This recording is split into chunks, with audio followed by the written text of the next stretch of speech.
Hey, the traveler brats. Happy traveling about Tuesday. Oh my gosh. Hello, everyone. Today we are starting with our new French, not Accent so French practice. best friend. I learned my accent from Rosetta Stone. Oh my goodness. Just kidding. This is not an ad for Rosetta Stone. If anything, it's an insult to Rosetta Stone. But guys, I'm sorry. Excuse me. I'm just really excited again because Natalie is taking us back to Belgium. Okay, that was so bad. All right, whatever. Guys, we're back to Belgium. I'm gonna speak in normal terms. And we're going to drum roll, please. Brussels. Bleh. Or Brussels, Sprouts? as we will say. Brussels sprouts. I love Brussels sprouts. Brussels is... I'm also dressed like Ellen DeGeneres. Yes, you... But I feel like I have more pizzazz. We're going all out, you know. She dressed like freaking Gianni Versace. I didn't. Too bad really... he's dead. He'd be great. He'd be happy to see this. And I'm just like Ellen, guys, because we got in our feels for Brussels. We did, anyway. And we're not necessarily dressed in a way that you would dress going to Brussels, but also Brussels isn't known for fashion, so we're just like having fun here. Yeah, don't judge us. Actually, bright colors. This is from Shop Best Dress. It needs That's a belt, but don't judge us. No, I just She's wear too it like skinny a sack. for it. Guys, get this on sale right now at Shop Best Dress. If you put a It's belt great. with it, it looks a lot cooler. I wore it with a belt There you a go. while ago. Voila. Today I'm just Okay. yeah. Now that they can see. Now that you can see Yeah. the belt. Okay. So back to Brussels. So my sister and her husband, my sister Rachel and her husband Julian. Shout out to Rachel and Julien. Right, Julien. They moved to Brussels a year and a half ago. It was like August of 2021. And my brother-in-law Julian is actually Belgian. Oh, So I didn't know that. Yeah, so Okay. that's part of why they ended up there, just connections, and obviously very nice for him to get a job in a country where he's a citizen, so they didn't have to go through a lot of those things. You probably mentioned it and I forgot. I probably Multiple times. But yeah, so they moved to Brussels, and he had spent some time growing up in Brussels, and actually one really cute story, we were on the train and he was like, oh my gosh, this is the stop for my elementary school, you know, so like he has all these memories. Cool. And, but anyway, so they moved to Brussels and they're working there, and I got to visit shortly after my niece was born. Aw. My sister and Sophia. her husband moved there. Yeah, her name is Sophia as well. But they moved there when my sister was 7 months pregnant with their first child, and my sister is just an amazing woman. They are wonderful people, and I got to go spend time with them. I was there for 4 weeks right after Sophia was born, and then this past year Auntie Natalie had to go and help with Sophia's Again. first birthday party, so I Which is went really in September. helpful, yeah, And with this child. I know. Oh, just going to Europe, sacrificing all the way my over time. across the ocean to Belgium. Exactly. Horrible place. Horrible place. So I spent 3 weeks there this past September and October, and it was amazing. And Belgium as a whole is one of those places that can kind of get overlooked, I think, by a lot of people that are traveling to Europe, and especially when I went on a big trip when I was in college, we passed through Brussels, you know, on our way to France, on our way to Amsterdam, on our way to, you know, we were going through, and I was like, okay, we got to get off the train and get a waffle and I'll be good to go. But I didn't think much about Belgium. It wasn't really a place that was on my radar. I have a great uncle who lives in Belgium, and yet I still didn't really think about it. Right. And so taking a trip to Brussels, and now having taken 2 trips there, I am in love. I love the country of Belgium. I love the city of Brussels. It is so livable, walkable. I mean, it has so many different things. And based on like the last episode, well, not the last episode, but the last Belgium episode we did. When we went to Namur. Yeah, we were that was exactly what we were talking about. It's not the first thing that comes to mind, but like, what a special place in a different place to say, take your wife or your girlfriend, you know, on a romantic weekend. It's a treasure. It's a gem. It's a hidden gem. This country really is. All about the hidden gems. So. And what's cool about Belgium as a country, like, first of all, every European country has insane history, right? But Belgium, its history is also incredibly wild because there are like the French influence, the Dutch influence. I mean, there have been so many different groups that have taken over this country, and it has been fought over so many times, and I'll talk about this when I do the Antwerp episode. But World War II also, like, Belgium was a hot spot. But Brussels itself is one of the most internationally diverse cities in the entire world. Wow. Which I had no idea. But Brussels is the capital of Belgium, and it sits centrally in the country between two different regions. So the distinctive regions of Belgium are, of course, Brussels in the center, and then to the north you have the Flemish region, which is also known as Flanders. So that's another World War I reference in Flanders fields.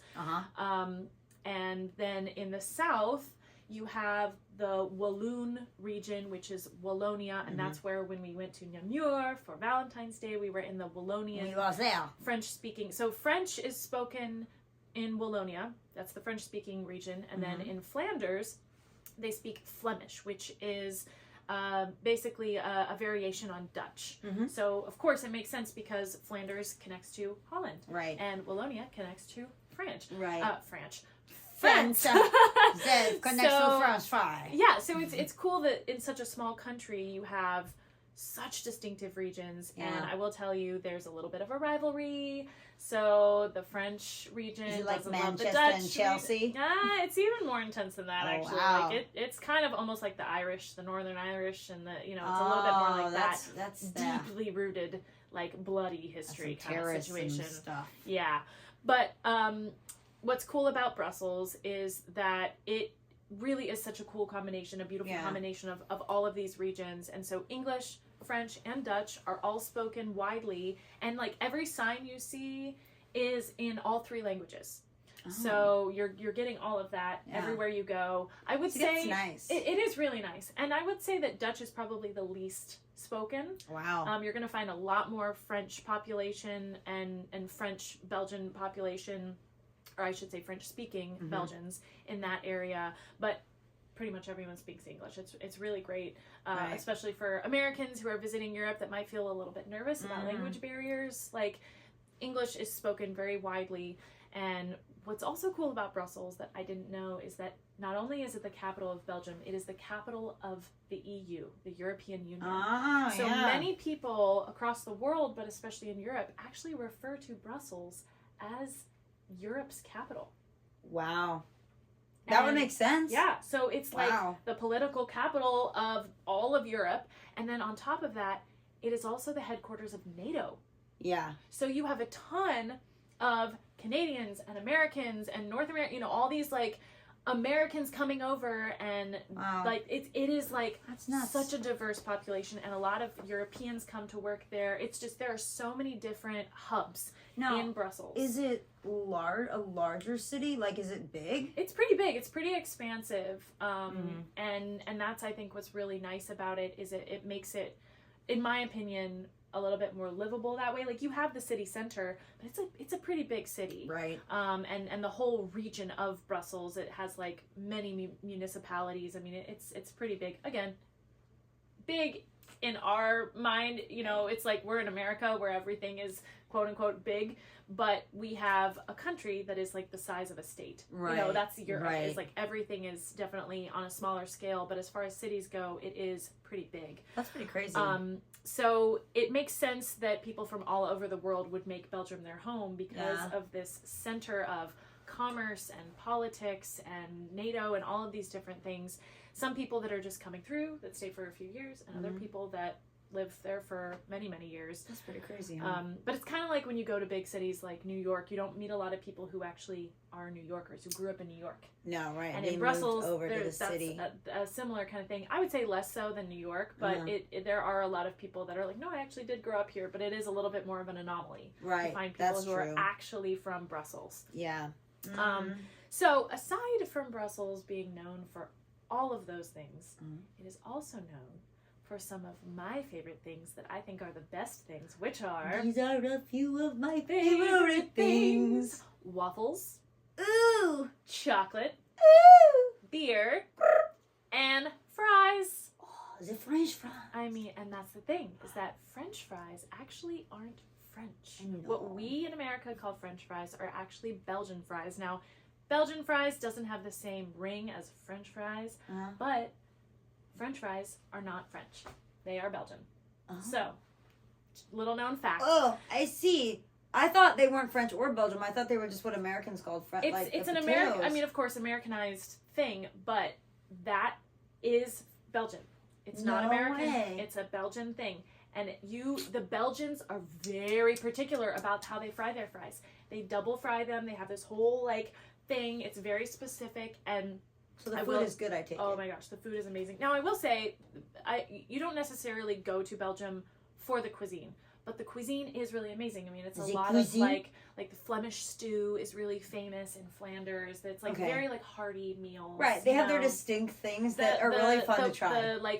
That's like goulash. And like, yeah. Goulash in Hungary is like their kind of their dish stew. Exactly. Meaty, yeah. So you're not, you go to Italy for the food. You know what I mean? You go to Belgium for the waffles, the beer, the chocolate, the specialty items, more than the actual, you just like, keep eating menu. those until you want to throw up. Exactly. Yeah. But truly, the fries are to die for. And there is this one sandwich that it's like, there's this little spot near where my sister and her husband live that we'll walk to and order what they call mitraillettes. Cool. And mitraillettes, that means machine gun. And it's this like sub sandwich, and they put like your base of meat. They'll do like this really yummy like corn salsa thing. Then they have Belgium, I will say, is also known, specifically Brussels, for all of their sauces. Oh, yeah. Like you can like put on sandwiches and burgers and like things like that. And so we get this like spicy mayo based sauce. A lot of them are mayo based. That's very European. And then they just put fries on top. No. So the sub is like your meat, your veggies, and then just like a full layer of fries, and you're like eating this like long sub. Okay, that's why they call it the machine gun. That sounds so American. I know, so good. That's what the Belgians call it. They literally call it the American. Wow. That is what they call it. It's wait, so funny. It's called the American machine gun? Or just... No, well, they call it the mitraillette, but they also lovingly, jokingly refer to it as the American. Because that sounds so American. American. Because it has so much on it. Wow. But it is so good. And we pretty much got those like once a week. And they're so long and so big, we'll like split. Yeah. You split. Anyway. It's like yummy. It's like a $5 10-foot long. It really is. And they're like, you get it for like €8. The whole thing for €8. So you're eating... €4 is one half, or we'll even like split it into thirds, and the three of us will share it.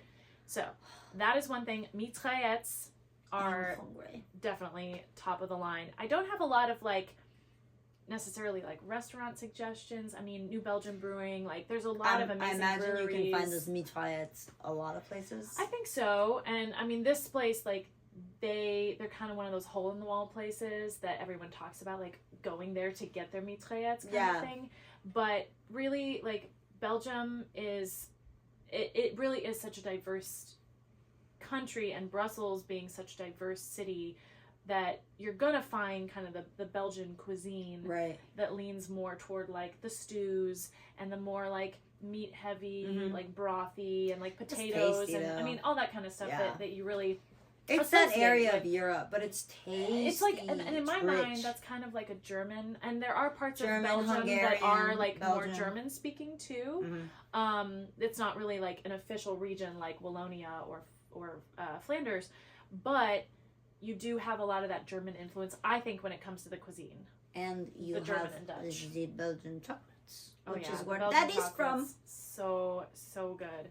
But the waffle, so Belgian chocolate you can get everywhere, and there are lots of different kinds, and they range from cheap, get them at the grocery store, to much more expensive. Go to like the kind of boutique chocolateries. But the waffles, there are two different kinds of waffles. There's the Brussels waffle, and then there's the Liège waffle. Liège is another city in Belgium, and the Liège waffle is always the one you want to go with. The Brussels waffle is a rectangle. It's more like the classic waffle that is just kind of rectangular. It's a little bit more fluffy. Mm-hmm. And then the Liège, it's a little bit more round. It's thicker. It's more dense. Ooh. And it has sugar, crystallized sugar inside it. And so when you bite down, you kind of like feel that crisp bite of it's so good. So that's the one we always get, is the Liège. I've not had a Brussels. Natalie, I have not eaten dinner yet. I know, here we are. And my stomach's like... Yep. I have to talk about all these treats, though. So good. It's so good. That sounds so good. So yeah, fries, beer, chocolate waffles. I didn't really hit much on the beer, but like I said, New Belgium Brewing, and I mean, there are so many different breweries that are amazing. And so I just suggest like looking, I mean, of course my sister is taking me to all these different places and she's got kind of the local hot spots, but really like the places that are popular for a reason. So if you look up, you know, pubs, brewing companies, like places to get like they're going to tell you the truth, you know? And there are obviously little places where you're like, oh, a waffle is only €2 here and it's €5 here. You're going to figure that out as you go along. Kind of like when you're in Italy and you're getting gelato and there are places that are a little bit more priced up. I mean, you know, if you're in a heavy touristy area, it's going to be cheaper. If you find a little offshoot spot, that's the way to go. And those are not hard to find in Brussels. They really aren't.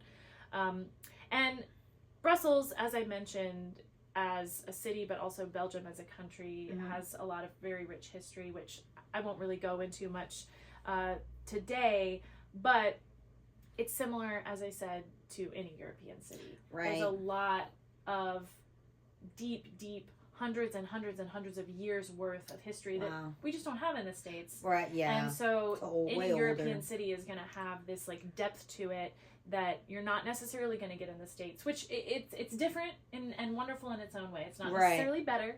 I love my country. But that makes it so fun, is the history of some of those European places. And I will say that Brussels actually, like, the history of Brussels itself becoming its own capital of a country that... the country of Belgium didn't become the country of Belgium until the 1800s, which is actually so late. I mean, that's technically like less than 100, but still decades after we became a country. And that doesn't mean that our history started in 1776 or that Belgium's history started in 1850. But it's interesting, the actual independence of the Belgian people and the country of Belgium didn't happen until 1830. Wow. I'm thinking, the reason I have 50 in my head is because in 1880, on the 50th anniversary, there's this beautiful, beautiful park that was created with this kind of incredible architectural arch that also is like a building complex. And it's called Cinquantenaire. I did not say that perfectly. It's pronounced much better by people that actually speak French. But the Parc du Cinquantenaire. And it has this beautiful arch that is like, I don't want to say a what's the word? It's not a memorial. It's basically just a building to commemorate this 50-year anniversary of Belgian independence. A monument. I like monuments. Well, and of course, so this it's more than a monument because it really is this building, and it actually on each side has museums. So it's this huge arch, and the park is on both sides, and you can walk through the park on both sides underneath, and you go underneath this arch, and it's got this huge, like, big kind of, like, I don't want to call it, it almost looks like a parking lot. It's not a parking lot, but it's just this huge, massive, like, stone area, and then on one side you have what is the Art and History Museum that actually was the Art and History Museum in the 1800s, but now recently, within the last 40 years, I think the 1980s, it became the Auto World Vintage Car Museum. So now it has these really cool, like, old cars. That would and, be like, really fun. And on the other side of the arch is the Royal Museum of the Armed Forces and Military History. So that has all of Belgium's military history and, like, that's really pretty cool. And we didn't tour either of those. We just kind of, like, peeked in and just kind of saw what was going on. But those are both really cool history museums right there under the arc. Beautiful architecture, beautiful park. You can walk around the park. I mean, that section of the city, easily one of my favorite sections. And we would just, I mean, it was like a 15-minute walk from where my sister lives. And we would just, like, put Sophie on her stroller and we just walk there and enjoy. And it was so incredible to get to have not only the architecture, the history, but also just a lovely park. That's beautiful. Incredible. It's so cool how you can walk, like, most places. It's incredible. And I do have to say, though, that my favorite place, that when I first went on my first trip, it was top of my list, And then when I came back the second time, Rachel was like, oh, are there any places you want to go to again? Because the first trip, I was there for 4 weeks. We did almost everything you could do. I mean, we saw so much. She took me all over. And so this time around, I was like, the one place that I know I want to go back to is the Grand Place. And it is just this insane kind of central square. It almost reminds me of when I imagine going to Russia and thinking of all those big squares, the big central city squares that they have, just with not Russian architecture. It's like different kind of architecture that they have in Brussels, but it's this huge square with like all these gorgeous buildings, like neo-Gothic and like all this stuff. And it's like the town hall, the city hall, and then there's like hotels, there's restaurants. It's like you walk in. I mean, it is stunning. I will be posting pictures. It is so beautiful. And you just like, that's where we get the really good priced waffles, which is weird because you'd think they'd be extremely expensive, but there's this one little spot that sells them for like €1.50.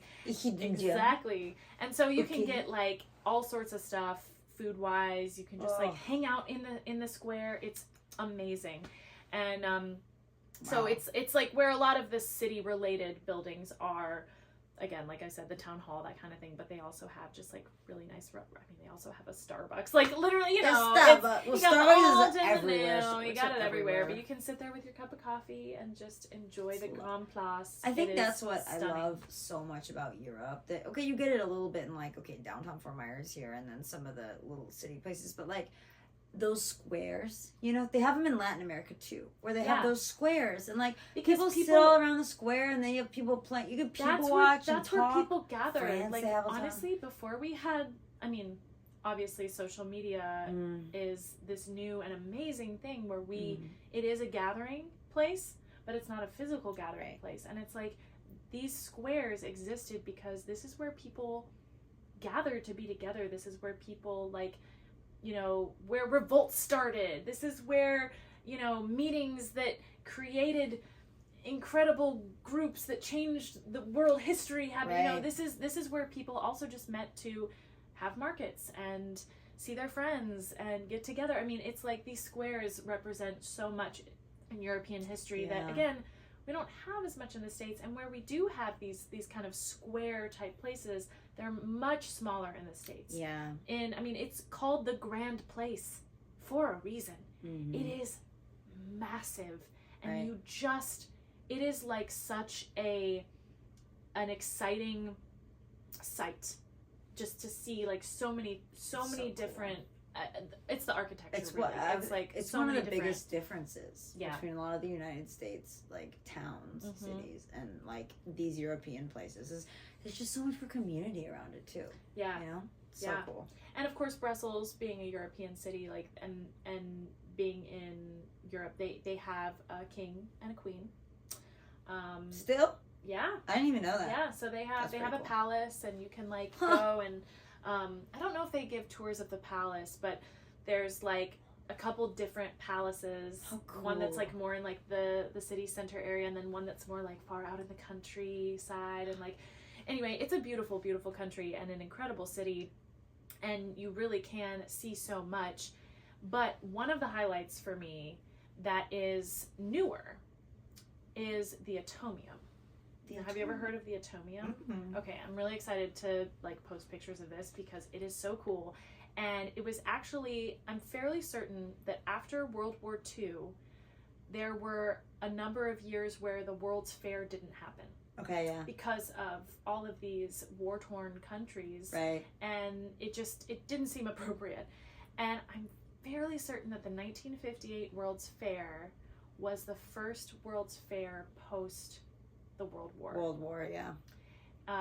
The Second World War. And it was held in Brussels. I think I do know what the I won't spoil it. The Atomium is kind of like how the Eiffel Tower was created for the World's Fair when the World's Fair was held in France in the 1800s. I think it was the late 1800s. So, you know, the idea behind the World's Fair being that wherever it's hosted, there's going to be some sort of cool creation. And so because 1958, post-war, you know, post-World War, but still during like Cold War. Right. Like, just this interesting era of science. Right. And so basically, the atomium was created to represent humanity's advances in science. And it essentially just looks like all these atoms. And it is crazy because it is massive, but it's still only a third the size of the Eiffel Tower. Like, the Eiffel Tower is so huge. It's big. But the atomium is still, like, almost 350 feet tall. Wow. It's huge. And for the kind of structure like that, it's crazy. And you can go inside it. It's amazing. So we paid for a tour. That's cool. I was so excited. We paid for a tour, and you can see from any different part of it, you can see just like expansive parts of Belgium. Wow. Like, you just like see, and they're like, that's toward Paris, that's toward Germany, that's toward, you know, all these different, like, that's really cool. And you just see the city from this perspective. And then it's also a bit of a history lesson. So you're walking through and you're seeing, you know, how the atomium was built, what was going on in the World's Fair in 1958, and all the different, like, dynamics that were happening in the world at that time, and how, you know, here's the US area, here's the Russia area, and they're trying to keep the Russians and the Americans away from each other because that was like the height of Cold War, you know, like all this stuff. Like, it's so interesting. But it's really beautiful and really quite epic. And so we toured that. And what's cool is you can also, what we did was we got tickets for the atomium and tickets for this thing called Mini Europe that I thought was just going to be kind of like cutesy and like whatever. But it's this, like, it's kind of, I don't want to call it like an amusement, but it's basically this little park.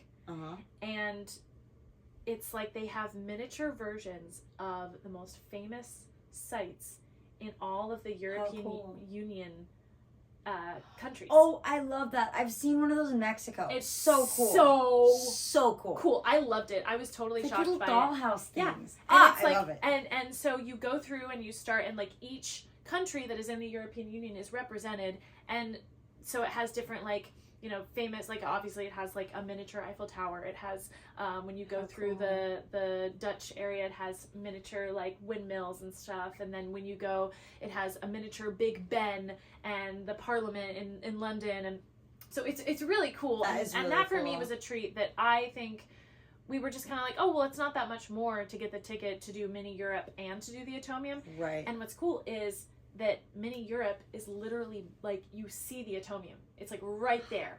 And so we toured the atomium, and then we came down and we did Mini Europe. So that for me, like, when you go to the Grand Place, when you go to the parks, like, all these things, you're not paying money for that. Right. But the atomium and Mini Europe, worth it. So worth it. And of course, every time I travel, I try to find how many things can I do for free, how many things can I do for cheap.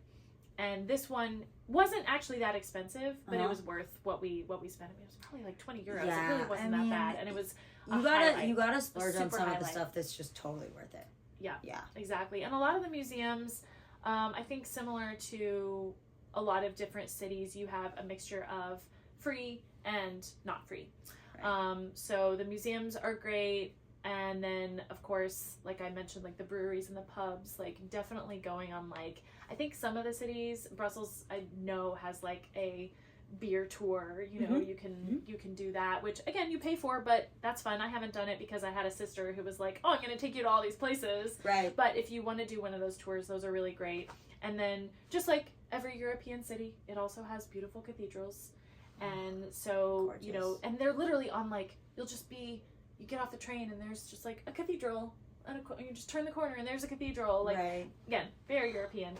But there are some that are really special architecturally, or like historically. So I would suggest definitely looking up like what museums and what cathedrals that you kind of are interested in, because there really are so many.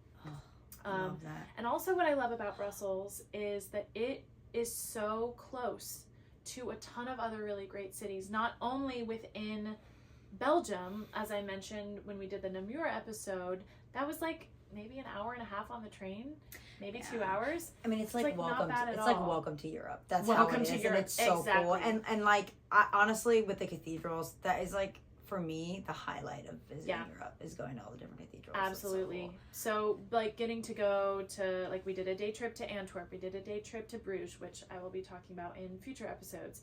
And then of course the trip to Namur, which we stayed the night, but we could have done that in a day. And then you can even go to Amsterdam for a day. You could go to London. Like, London, I'm pretty sure, is like maybe 2 to 3 hours on the train. London. Can you believe like, that? It's amazing. So you can get to a lot of different other cities within Belgium, but also within the continent of Europe and also across the English Channel. So really, really cool. But what I love about Brussels, having visited London, having lived in New York City, and really appreciating the subway and metro system, Brussels is the same. Brussels has an incredible train system that reminds me a lot of New York City. No way. And a lot of London, the underground in London. I mean, it is so similar and it is so easy to traverse.